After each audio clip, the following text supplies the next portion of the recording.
Three of the oldest books in Europe in our public library. Ancient literature. Three very remarkable books have been recently added to the already splendid collection in the library.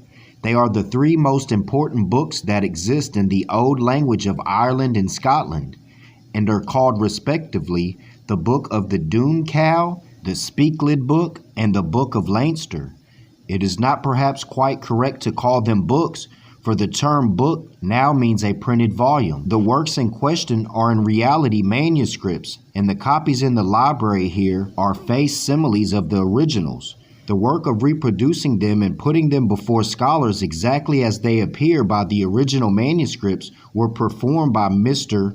O'Longan, and was one of the most tedious, trying, and laborious tasks of the kind ever undertaken in either ancient or modern times. The manuscripts were first carefully copied by hand and then photographed. Every error, if any existed in them, has been carefully copied, and with the exception of the many beautiful illuminated or colored capital letters which they contain, they have been exactly reproduced. When the voluminous nature of these old books is understood, the task performed by Mr. Longan will be better understood. The Speckled Book of the Book of Leinster contains each very nearly as much matter as there is in the Old Testament. The Book of the Dún Cow not nearly so voluminous, and is only a mere fragment of the original, fully half of it having been lost. These books are perhaps the most remarkable monuments to the kind possessed by any European nation. I repeat, these books are perhaps the most remarkable monuments of the kind possessed by any European nation.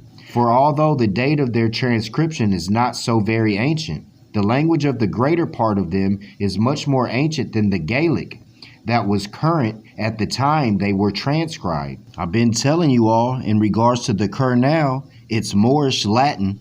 The Book of the Dún Cow is so named from having been written in vellum that was manufactured from the hide of a particular dún cow said to be owned by Saint Laurent.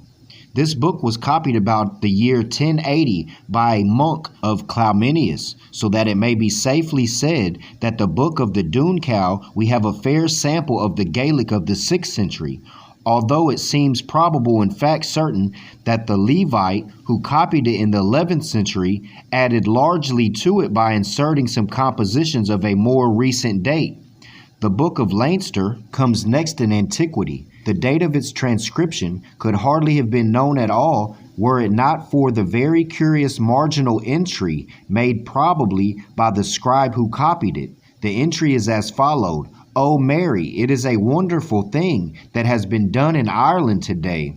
Dermot, the son of Murrough, king of Leinster, and the Dames, to be banished eastward across the sea by the men of Ireland." O Lord, what shall I do? It is certain from this that the Book of Leinster existed prior to the Norman invasion under Strongbow. However long it may have been compiled before it, the Speckled Book, Lothar Bray, was compiled some time in the 14th century, but as a proof that the date of the compilation of these old books formed no basis as to the antiquity of the language in which they are written. It is a fact that some of the most ancient specimens of Gaelic extant are to be found in the Speckled Book, although the language current in Ireland and the date at which the Book of the Dún Cow was subscribed has also ascertained by the means of marginal entries in the book itself, which say that it was compiled by a certain monk of Cow-Leinster about the year 1080. The data for fixing the age of the Speckled Book exactly are wanting, but none of the Celtic antiquaries believe it was compiled previous to the middle of the 14th century. Scotland in the 14th century were hardly different from the Gaelic spoken in those countries at present.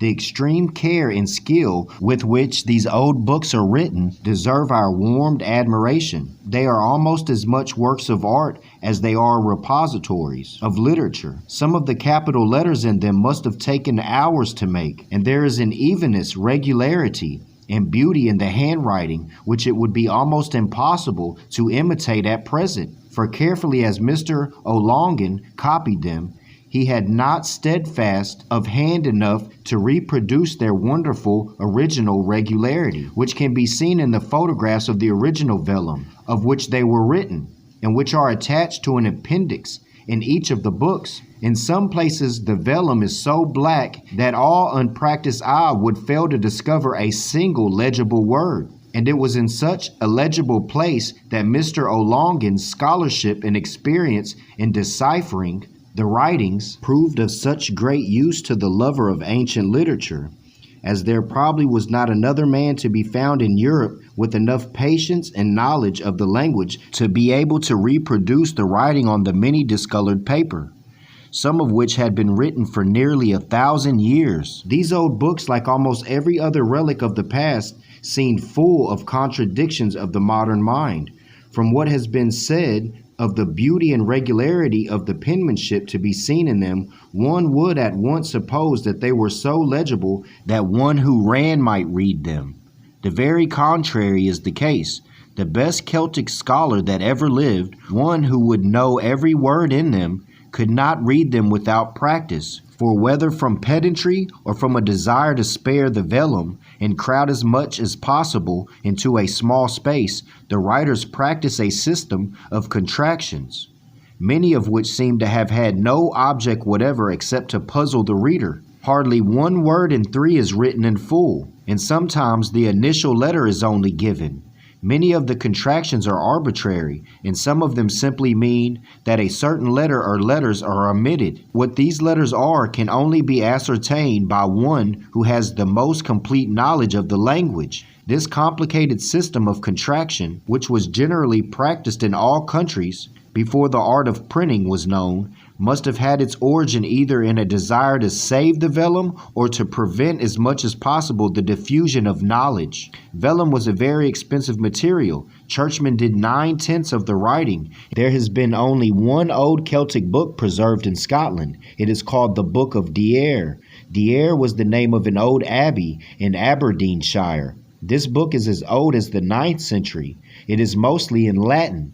The Gaelic part of it merely a character conveying certain bonds to the monastery, but is very important in a historical point of view, as the Gaelic in it proves the absorption identity of the people of Scotland and Ireland in language and customs of ancient times. The most valuable of these books, the Book of the Dún Cow, is a mere fragment, fully 1/2 of it being lost.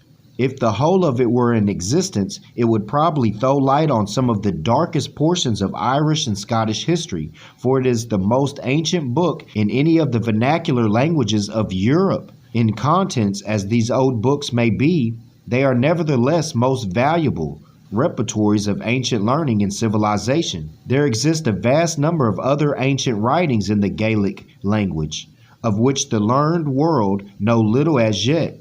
But the publication of the book under notice will probably give a stimulus to the study of the numerous and to a great extent forgotten writings that yet exist in the ancient language of Scotland and Ireland. These books are written in a character called by the different names of debased Roman, Celtic, and Saxon, but more commonly called Irish. That it is Roman, no one conversant with the subject has any doubts whatever at present. But some Celtic scholars of the last century believed the Celts of Ireland were not indebted to the Romans for their alphabet, and that the so-called Irish letters were indigenous to Ireland.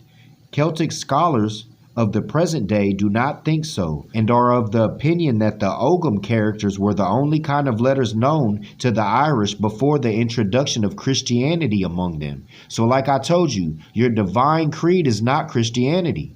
Again, Celtic scholars of the present day do not think so, and are of the opinion that the Ogham characters were the only kind of letters known in the Irish before the introduction of Christianity among them.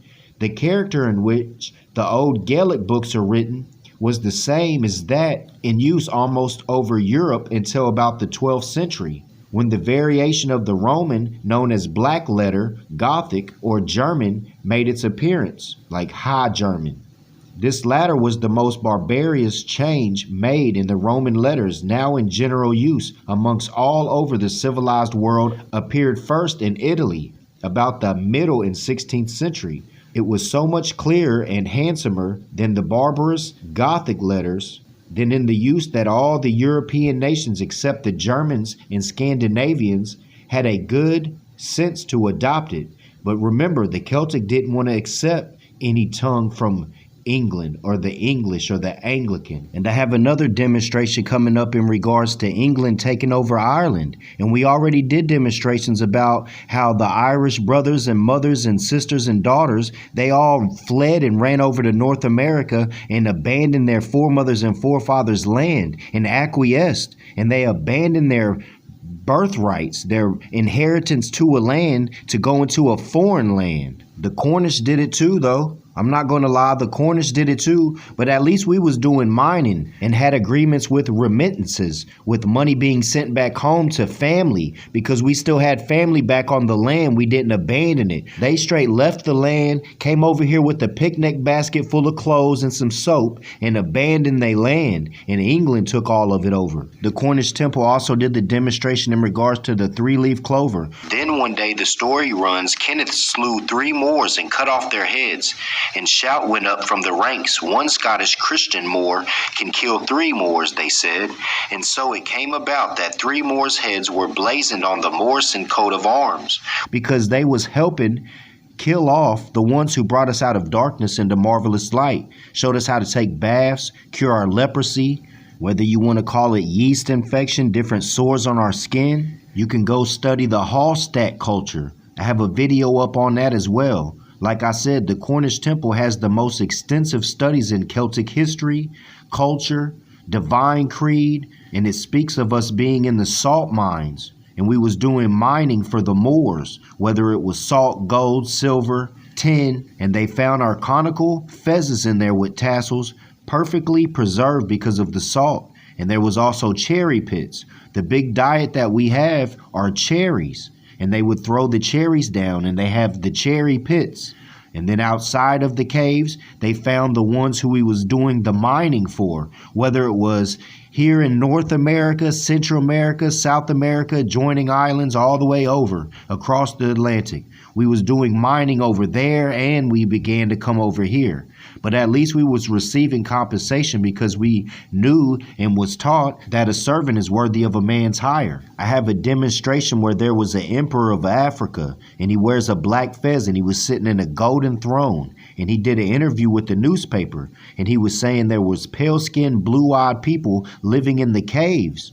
And they let them loose so that they could help fight a war. They called them the Berserks. It says the Book of Ardmich is supposed by Celtic scholars to contain the oldest monuments of the Gaelic language known to exist in books. It too is only a transcript and is thought to have been copied in Ardmich in the 7th century.